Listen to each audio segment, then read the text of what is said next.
The Supreme Court today sentenced fugitive liquor baron Vijay Mallya to 4 months in jail and imposed a fine of Rs 2,000 on him for a 2017 contempt of court case. He was convicted of contempt in 2017 over transferring $40 million to his children in violation of court orders. The fine is to be deposited within 4 weeks to the Supreme Court Legal Service Authority. If Mallya failing to deposit the fine, then 2 months more in jail will be added.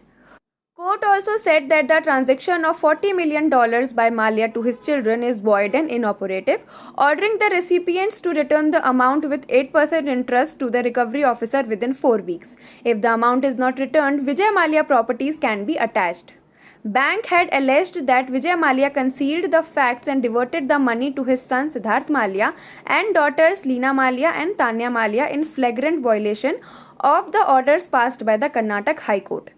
Vijay Mallya was held guilty on 2 counts now. First, he is an accused in a bank loan default case over Rs 9,000 crore involving his now defunct Kingfisher Airlines, and second, of not disclosing assets and violating expressive orders of restraint passed by the Karnataka High Court. He has been in the UK since March 2000.